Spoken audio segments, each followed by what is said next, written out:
Ukraine के खिलाफ रूस ने महाविनाशक मिसाइल दागकर अपना रुख साफ कर दिया है। इस बीच एक्सपर्ट आशंका जाहिर कर रहे हैं कि पुतिन जेलेंस्की को सबक सिखाने के लिए टैक्टिकल न्यूक्लियर वेपन का भी इस्तेमाल कर सकते हैं। क्या होता है टैक्टिकल न्यूक्लियर वेपन, देखिए इस रिपोर्ट में।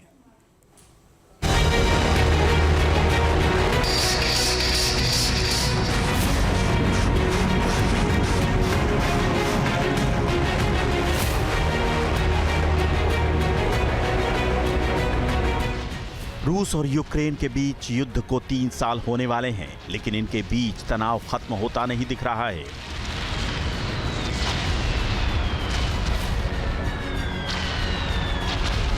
रूस की तरफ से लगातार मिसाइल हमला जारी है।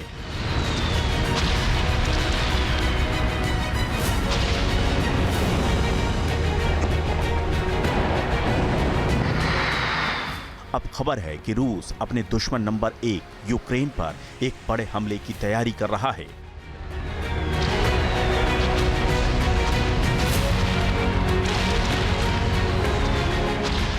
यूक्रेन के इंटेलिजेंस का दावा है कि रूसी सेना अपने इंटरकॉन्टिनेंटल बैलिस्टिक मिसाइल के जरिए यूक्रेन पर टैक्टिकल न्यूक्लियर अटैक अंजाम दे सकती है।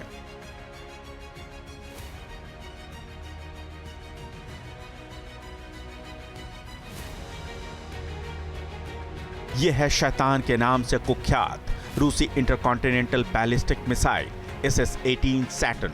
दावा किया जा रहा है कि पुतिन की आर्मी कुछ इसी तरह यूक्रेन के किसी शहर पर टैक्टिकल न्यूक्लियर अटैक कर 3 साल से जारी युद्ध को अंजाम तक पहुंचा सकती है।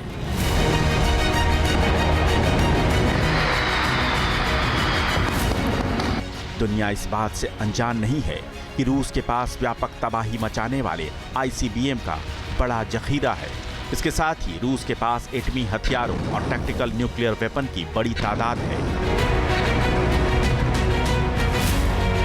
टैक्टिकल न्यूक्लियर वेपन एक सीमित क्षेत्र में व्यापक तबाही मचाने की क्षमता वाले परमाणु हथियार होते हैं।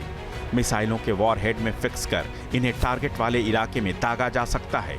इससे मचने वाली तबाही परमाणु बम विस्फोट जितनी तो नहीं होती, लेकिन इससे मची बर्बादी का असर भी काफी व्यापक होता है।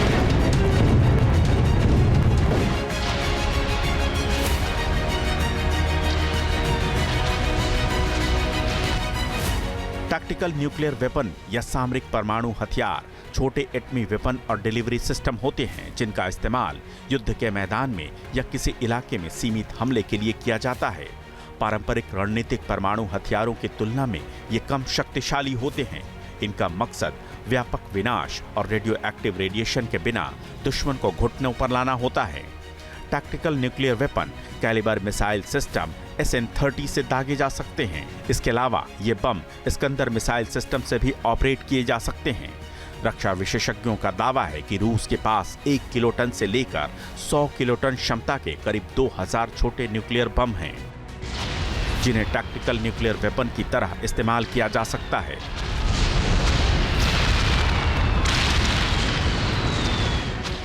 रूस के पास मौजूद इन 2000 टैक्टिकल न्यूक्लियर वेपन्स को एयरक्राफ्ट से गिराया जा सकता है।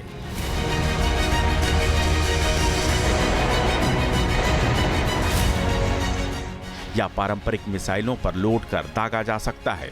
रूस के पास ऐसे मिसाइल सिस्टम भी हैं जो पनडुब्बी या समुद्री जहाज से लॉन्च किए जा सकते हैं।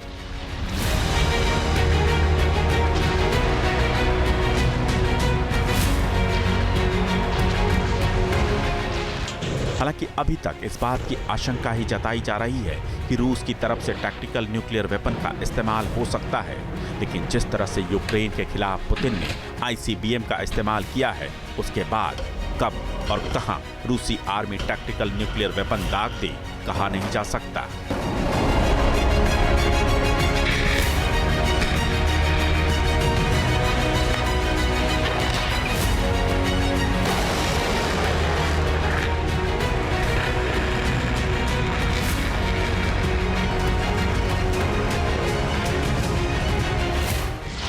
लेकिन रूस की तरफ से किसी तरह का एटमी प्रतिरोध अमेरिका का पारा हाई कर सकता है।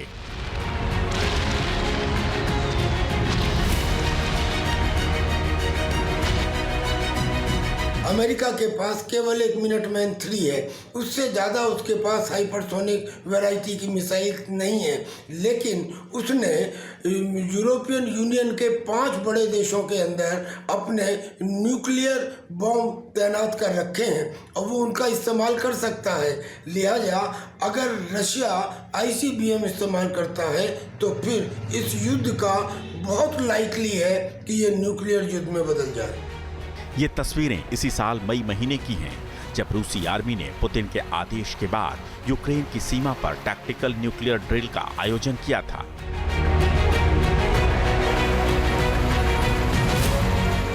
इस ड्रिल में रूस ने RS-24 यार्स मिसाइल का भी टेस्ट फायर किया था। यार्स रूस की इंटरकॉन्टिनेंटल बैलिस्टिक मिसाइल है।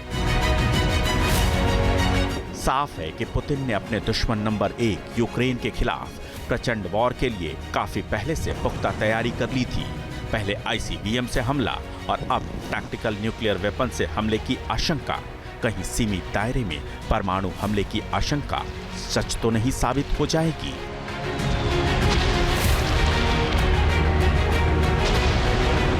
Team news nation. News nation अब व्हाट्सएप पर खबरों की ताजा अपडेट के लिए न्यूज नेशन के इस QR कोड को स्कैन करें।